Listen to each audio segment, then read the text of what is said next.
Latest China stunt raises question, who owns Australia's banks? And will Canberra move Australia Day to the 4th of July? Coming up on this week's episode of the Citizens Report.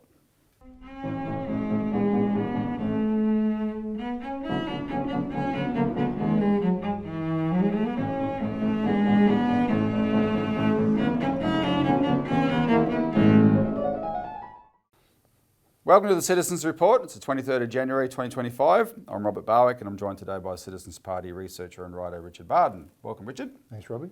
Happy New Year.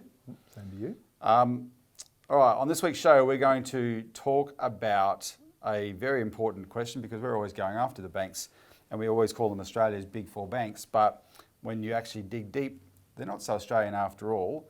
And this is relevant to a story where you're going to cover on how our government's trying to use them to combat China in the Pacific. And then the Australia Day one, it's by the time some people are watching this, it'll already be Australia Day. Australia Day is this weekend, the 26th of January. What does it mean to become an Australian? And we're going to ask that question in the context of what it's meant for Dan Duggan, because it hasn't meant any protections for him at all. And this is a very disturbing thing that all the hundreds of thousands of Australians who get naturalised this weekend need to take stock of. If being an Australian citizen doesn't come with fundamental protections, what value has it got? That's what our governments, plural, not both parties, have done to the status of citizenship, and here's a case in point. So we'll get into that, but first remember, we do this show to change the things we talk about, not just to comment. So you can help us do that by helping us get the show around. Share the show as widely as possible on social media. Like the show so that we can get the algorithm fired up. Subscribe if you're not a subscriber, and remember to ring the bell icon so you get notified of updates. And the kinds of updates that are going to be coming is we're going to start doing a much more regular series of our citizen insight interviews on different subjects, especially in the context of the election campaign coming up. So there'll be lots of interesting material on that, and you ring the bell icon, it'll notify you then when those things have been posted. Comment below, please comment. We value the feedback. I tried to participate as time allows, so make sure you leave a comment. And down below you'll also find a donate button where you can help contribute, where you can help contribute to the work of the Citizens Party to, as I said, change the things we talk about, not just comment on them. All right, and then before we get into the show proper, Richard, just a couple of quick updates. Remember last week we talked about the government's cash acceptance mandate consultation paper. So you can actually make a submission to that, and please do. We're having a lot of interesting examination of the issue, and it's increasingly becoming a concern that this could be a wolf in sheep's clothing, because they've come up with a mandate with such broad exemptions that it's almost pointless, and it'll give the message that, you know, for a lot of small businesses like cash, you're now legally not having to take cash. If you want to mandate something, mandate it properly, especially something like cash. It's not like a health treatment, which is much more controversial to mandate and shouldn't be mandated in most cases. Either make it a universal mandate or do other things to save cash. Anyway, we covered it last week. Have a look at that, but please, we've got till the 14th of February to make submissions, so please make a submission to that. And then I just wanted to quickly mention, we covered last week we talked about the real estate issue, and this week in the alert service I've written an article which is an elaboration of what we covered last week, called Howard and Costello Created Australia's Housing Affordability Crisis but Were Too Cowardly to Fix It. If you're a subscriber to the alert service, you will get that, and you can read about those very interesting details, how 20 years ago they were told, hang on, a policy you implemented created this problem, no one can afford houses anymore. That was in 2004, and it's only got much worse since then, but because they didn't fix it in 2004 when they were told to. So you can read that. If you're not an alert subscriber and you've never received one in the mail before, because we do send them out to people who want to see one as a first time, you can call in and ask for a copy or become a subscriber.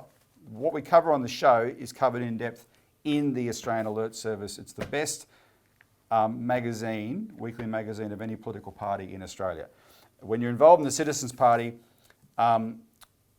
we have one demand of our supporters: stay informed, and we provide the information that'll allow you to do that. So you can get yourself a subscription to that. And it's written by people like yours truly, Richard, Elisa, who hosts the show, as you know, and some other staff members. So a lot of research goes into it. All right, Richard, let's get into it. Latest China stunt raises the question, who owns Australia's banks? Now, because you're eagle-eyed, Richard, you noticed something. We're going to cover quite a topic on this, but you noticed something very striking that jumped out at you about the government's latest policy to counter China in the Pacific, and what specifically to counter Chinese state-owned enterprises from setting up in Pacific Island countries. And the first thing that jumped out at you about our strategy to do that was? Well, the biggest companies that have been tapped by the federal government to counter Chinese SOEs on the, there's some sort of a threat apparently. Yep. They're subcontracting these things and paying them handsomely for the to do this. Yeah. They're all former Australian SOEs. The big three on this thing is Qantas, Telstra, and the Commonwealth Bank, all of which were Australian state-owned enterprises that they would have been able to deploy these things at cost. Yeah. Except they sold them. So now they have to pay them big money to do it. Yeah. Our money. So because we privatised our SOEs, and now we think, we need to use certain companies as champions, we have to go to those same companies and say, here, we'll pay you money to be proxy SOEs to stop Chinese SOEs. It's almost as if there's a good logical reason why every government should have national champions and state-owned enterprises in critically important sectors of the economy. It's almost as if. Almost. Now, so you mentioned Telstra, Qantas, and the Commonwealth Bank. We're going to talk in a little bit about the ownership, especially of the Commonwealth Bank and Australia's banks in general, because that's the other thing that's very interesting about this story. But before that, let's actually go through why this policy was announced and why. So, why are we trying to counter China in this way? What's the threat? Well, that is a question nobody's actually managed to answer, but we're supposed to believe that Chinese businesses, state-owned, now the line from the establishment here is that, all Chinese companies are proxies for their government anyway, which is nonsense, but... we'll get to... We'll come back to that because the people saying that are making that clear that's true for Australian companies. Oh, yeah. Anyway, come back. Keep going. But yeah, so Pacific Island countries, mostly small countries, sometimes, island nations, sometimes large numbers of small islands scattered over a large area, but with small populations and no real infrastructure or industries to speak of.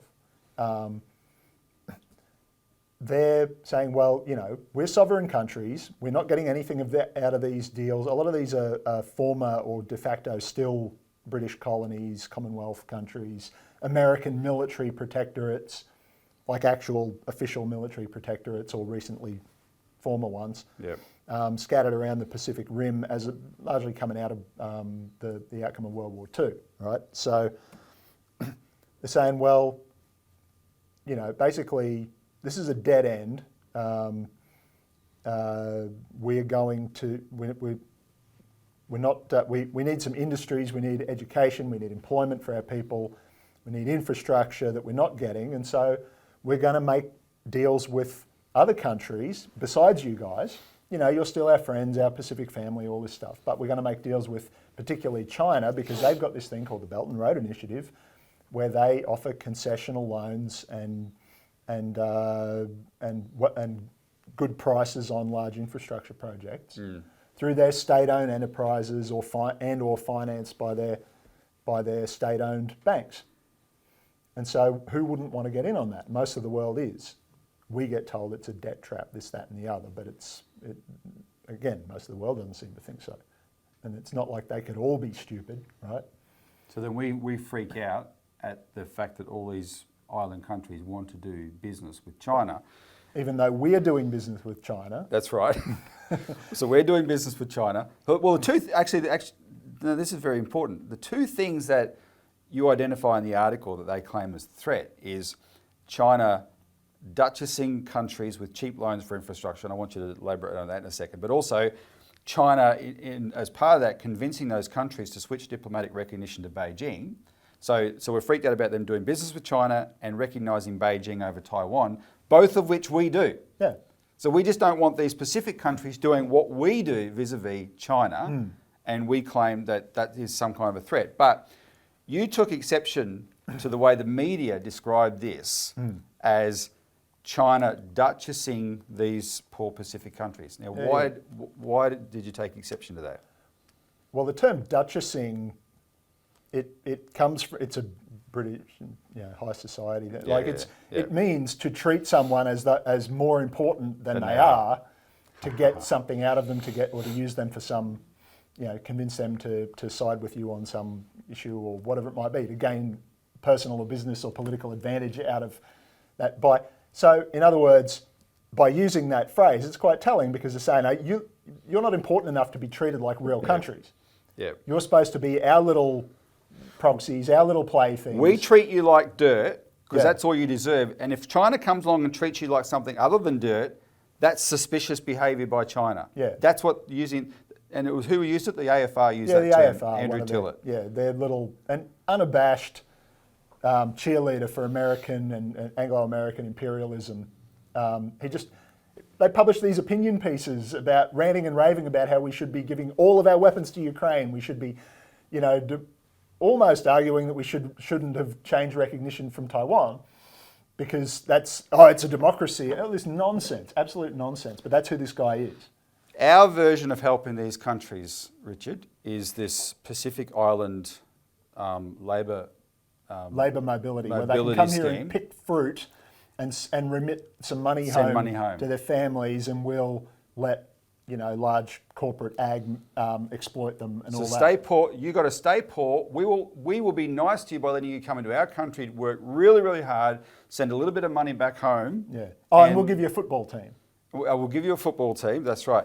And look, just as a quick aside, it just occurred to me, I'm going to do something quite unusual, because at Christmas I was in Western Australia in a town where there's a lot of agricultural industry around the town, and they rely on pickers, etc.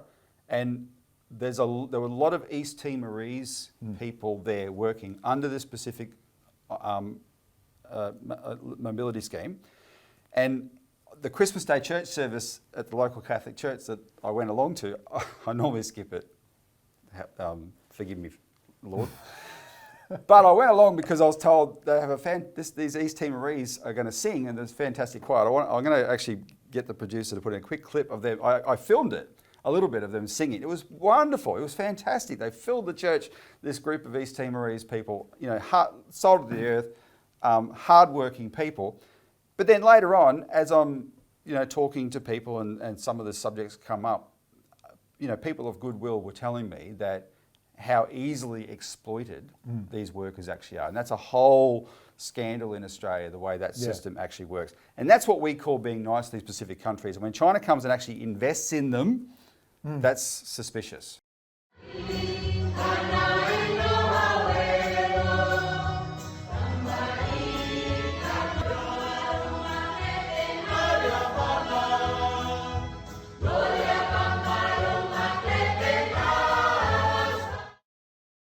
Speaking of East Timor, it's a classic case. We recognise Howard and Costello and Downer back then recognised East Timorese independence, but only to get one up. They stuck their thumb in the eye of the Indonesians. But why did they do it? Just purely for oil. Gas. The Woodside Petroleum, right? They bugged East Timor's cabinet officers to get an advantage on them on the negotiations over the maritime boundary, so we could seize control of their gas field. On behalf of Woodside Petroleum. We don't even get anything out of it as a country, and not that would justify it. So this is how Australia operates. the rest of the world looking at Australia and how it operates, this is what we are, right? And this is, again, you come back to, this is Duchessing. China comes along and says, yeah, we'll build your gas processing plant if you can't get finance from other lenders. We'll finance it through the Export-Import Bank. Oh, that's a big threat. That's China trying to take over, steal a march on us. Well, okay, well, you do it then. Yeah. But we won't. Well, let's look at some of the examples of what specifically we're getting these companies to do. Now, one of them is, I think it was Nauru that was going to lose its bank. Its bank. So an Australian bank, or was it Bendigo Bank? Bendigo Bank had a branch in Nauru. The only bank branch, because it's a tiny island. Yeah, so the Australian banks treated Nauru like they treat every town in Australia. Stuff here we're pulling out. And the Bank of China, of which there are branches in Australia, said, oh, well, we might set up a branch in Nauru. And then suddenly, this was a cause for panic. Yep. And our government their solution is? We're going to pay Commonwealth Bank's way to establish a branch there instead. Yeah. So that they don't need the Bank of China. Now let's talk. So in announcing this, the government had this quite disturbing take on the term social license. So just what is the social license and what's the government twisting it into? So there's an implicit contract. This concept of social license to operate. It's an implicit contract between a company or an economic, business sector or whatever, an industry, that the things they're allowed to do, their business practices, their charges, their profit margins are justified by the service they provide or the goods that they supply. And the public have a general acceptance of that. I mean, it's a basic sort of corollary of the whole concept of the free market, right? Yeah. We've decided this is worth the cost. Yeah. But according to International Development and Pacific Minister Patrick Conroy, no, the government has now, he says, he goes and tells these corporate leaders that your social license to operate in Australia and the profits that you make in Australia are contingent on you being our proxies in this game where we're going to try and wrestle with China. Yeah, we're going to block. We're going to try and snooker. I nearly use another less polite term there, but we're going to try and snooker these Chinese state-owned enterprises. And so they're subsidising the Commonwealth Bank to go and run this branch. They won't say how much, but they acknowledge that they are doing that. They're underwriting Qantas, subsidising Qantas to fly in and out of Palau in Micronesia. And Palau has how many people? There's about 18,000 people. 18,000 people. That's a corner of a Melbourne suburb. But they won't subsidise, say, Regional Express. No, or Qantas to service or Australian country towns. Yeah, which is how Qantas started in the first place and was nationalised after World War II to make sure that those, and it operated as an international carrier and all this. There was an Australian domestic equivalent, but it was part of that state-owned enterprise system, the national champion system that we used to have, and so did Britain. And they're looking at renationalising a bunch of things now because theirs was a disaster just like ours, but we're stubbornly neoliberal here, too stubborn to do that apparently, or too corrupt, one or the other, both. Yeah. So, but then just to make the point clear that we didn't quite get to before, when they talk about, you mentioned Taiwan, they're switching, China wants them to switch recognition to give it more political clout, take away Taiwan's support. We did that in, 1972?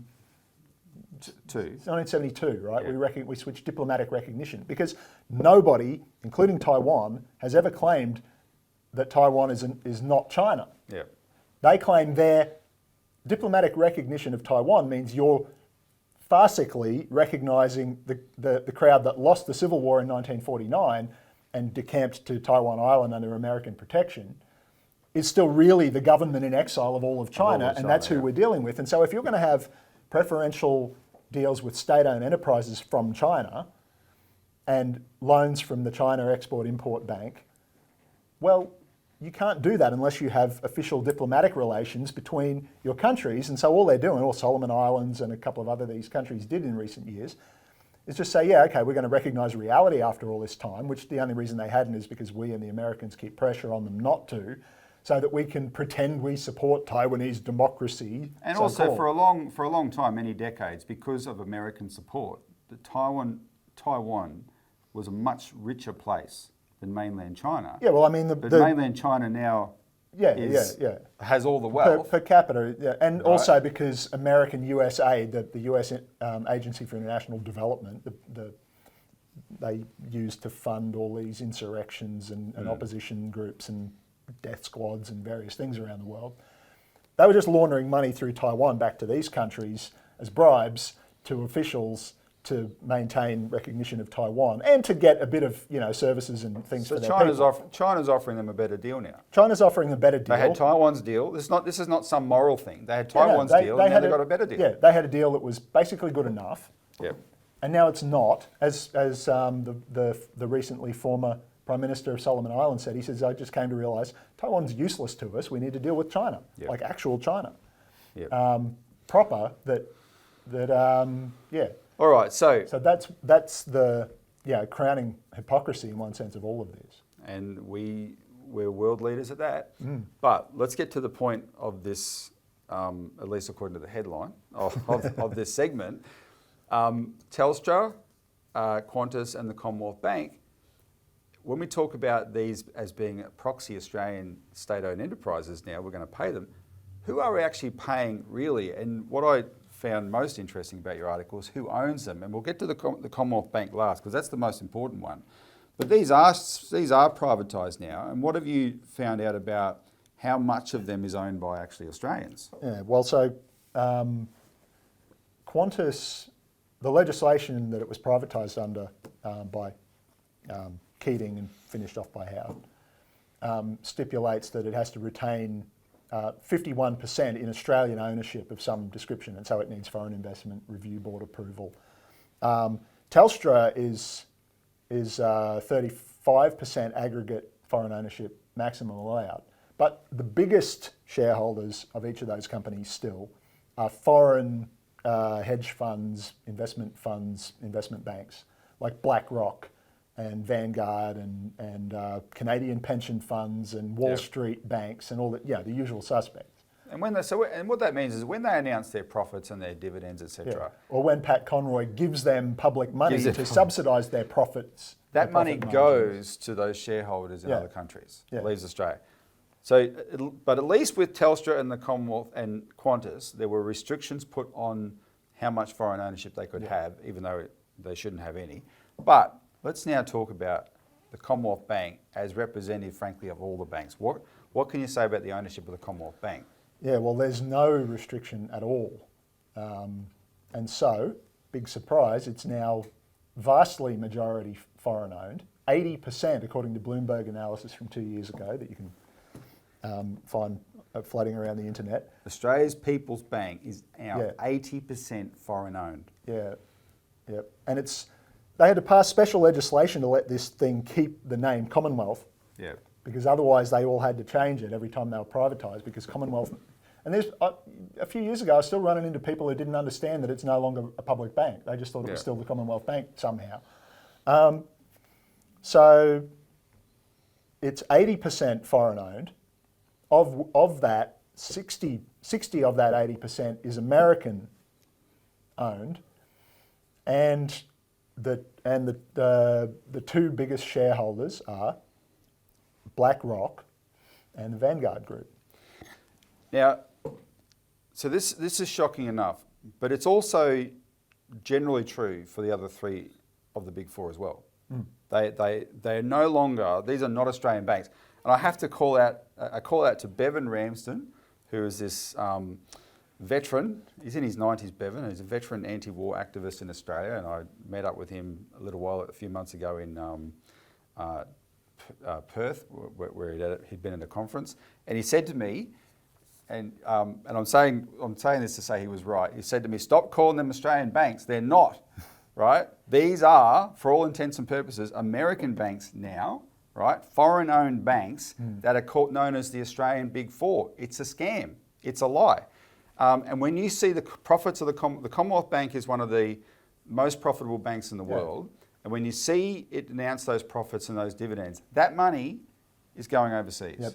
And so when they privatised that, and again, it was started by Keating and finished off by Howard. Yep. They sold that for a shade under $8 billion total in 3 tranches. Yep. Last financial year, it made $9.48 billion in 1 year alone, profits that it's extracting from this country, 80% of which is going abroad, 60% to America, and they call it an Australian bank. Yeah, we can probably find the graph that Clinton Fernandez published a few years ago with the breakdown of.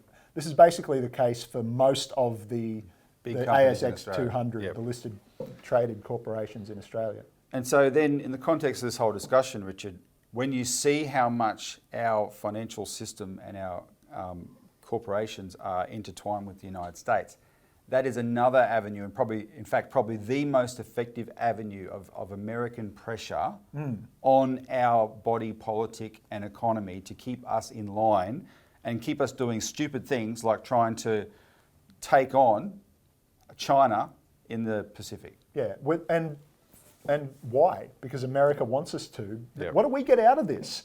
Yep. Right? What is the threat? There's no naval base in the offing. Why would China want one naval base 7,000 kilometres from home that they can't supply if anything goes wrong? This is nonsense. Yep. All right, look, that's fascinating. I think that was an excellent article. So another pitch for the alert service people. If you want to see the details there, you can subscribe to the alert and get a copy of that. All right, let's now in fitting with what we announced last week that we're going to try and keep our show shorter this year. let's move to the next one. We did a little bit better last week, but let's move to the next segment. Will Canberra move Australia Day to the 4th of July? And I'm assuming the audience knows what the 4th of July is.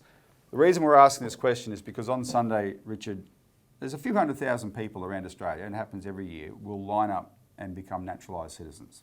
And they'll do it very enthusiastically. They'll take their families along. It'll be a very proud day in their life to become an Australian citizen. I remember when my father did it would have been 85 or something. We were in Brisbane. Sally Ann Atkinson was the Lord Mayor then, and we went along to the main town hall, and we got to meet Sally Ann Atkinson. And my father became, was a baby when he came to Australia, but he became a naturalised citizen. Very proud day in his life. He was in his 30s, and this is a universal experience for immigrants who come to Australia. They want to become Australians and they want to become naturalised citizens. But that happened to a certain person on the 26th of January 2012 as well, down in Hobart. And he was an American who had lived in Australia for about 12 years by that point. He had married an Australian, he had an Australian family, and he wanted to be an Australian. And his name was Dan Duggan, and so on Australia Day 2012, he got naturalised as well. And so the question is, when you look at what has happened to Dan Duggan since, and how our government has not lifted a finger to protect him and his rights as a citizen because the country coming after him is the United States. The question is, what value does Australian citizenship actually have? What has our government's policies, and this is bipartisan by the way, what have our government's policies done to undermine the status of Australian citizenship? Yeah. Well, I mean, and that's, a lot of people seem to think we already are a state of America. I mean, functionally we might as well be, except they at least have constitutional protections for certain rights, right? They have a thing called the Bill of Rights. It's the first 13 amendments to their constitution.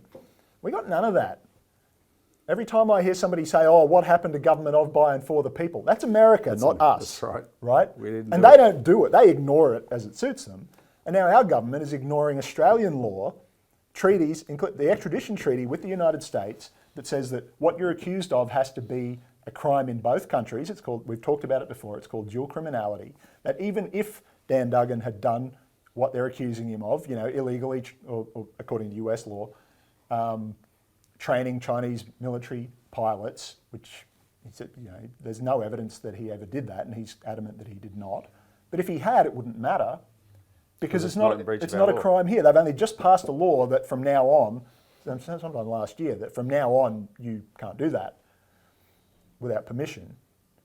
And the British had a bunch of pilots there. Yeah.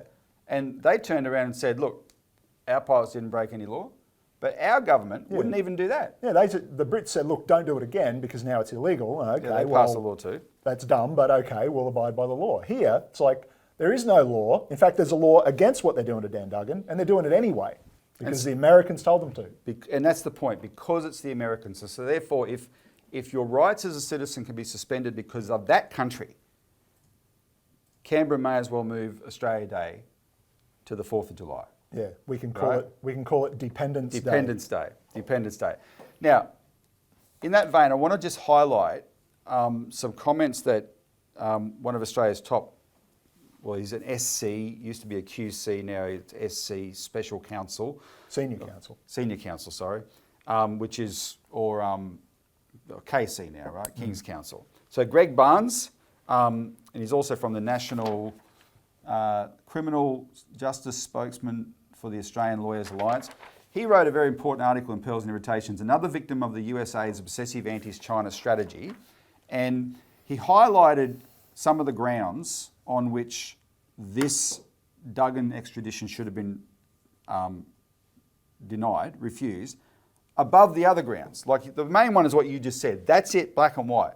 But he highlighted some others, such as, if Dan Duggan is found guilty, and I can tell you now he's not going to get a fair trial. No. In the current xenophobic climate in America, there's no way he's going to get a fair trial. No. Especially because they're sending him to the rocket docket in Virginia. The jury is inevitably composed mainly of intelligence officers or their families. Yeah. That's where they send people they want to throw in a hole and throw away the hole, as they say. And these are the people who, to cover their own asses, because of their involvement, they're up to their necks in what has been just one long bloodbath of the 21st century of American wars, right? And they have to sleep at night. They have to justify their existence. They have a frame of mind which means when people challenge that, they end up despising them. If you're not familiar with it, go and look up how much Julian Assange was hated, absolutely hated by the rank and file government officials in the United States, because what he exposed implicated a bunch of them. Yeah, well, I mean, right? Hillary Clinton asking, is there any way we can drone this guy? Exactly. You think she was joking? No, they were furious, and that's one example. And so, you know, for Dan Duggan to be like, I've been arguing with these people online, on YouTube comments, on Twitter comments, etc. You know, all these, when an American, you know, military vet gets in on the Dan Duggan discussion, it's all, oh, this guy's a traitor, this guy's a traitor, right? You know, he challenged my existence, this guy's a traitor. I decided to define China as a threat to my existence, this guy's therefore a traitor. And so the hatred they have will be represented in that jury, in that Virginia courthouse, right? Because those are the people that will be drawn from. There's no way he's going to get a fair trial. And therefore, he will be at risk of this sentence they're going to give him, which could be up to 65 years. And so Greg Barnes's point, well, that's an effective death sentence. At Dan Duggan's age, which is nearly 60, right? Yeah. That's an effective death sentence. And and to make the point, not just a life sentence, because obviously it is. Nobody lives to 130. Well, that I know of. Yeah. Not lately. But but no, because they're going to throw him. I wasn't kidding when I said throw him in a hole. And put him in. He's been in solitary for over 2 years now in Australia. That's where they're going to put him there. And you want to know what that does to a person, you know, at least with no hope of getting out. Yeah, exactly. And that's, you know, people that this happens to are lucky to. It's a rare individual who will last more than a couple of years. So this is, this is a death sentence. No, exactly. So, and then the other point that Greg Barnes made is because of the fact that there's no denying he's been targeted as part of what Barnes calls America's obsessive anti-China agenda, then the way the law is written, the extradition treaty, it should have been denied on the basis of that, because he is being accused of an offence of a political character, and that is grounds in our extradition treaty to the United States to deny the request. Yep. This is clearly political, and that it should have been denied solely on that basis. But of course it wasn't. Now, you know, as we reported last week, there's now an appeal Yeah. right? Thank goodness. So he can't be bundled onto a plane and sent over there, quickly. The appeal has to go through first. But ultimately, the political solution, there can be a political solution, which is the government intervening and saying no. So keep on to your Member of Parliament.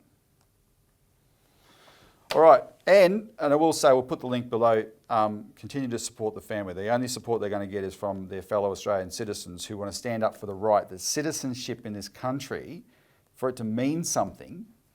Our government has to be obligated to protect its citizens from overreach by all countries, not making an exception for one country, which is the United States.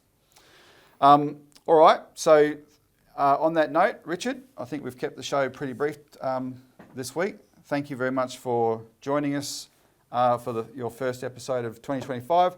Thanks to the viewer for tuning in. Like I said, look forward to Citizens Insight interviews coming up, so remember to ring that bell icon and give us your feedback in the comments below. Thanks for tuning in. Tune in next week for more.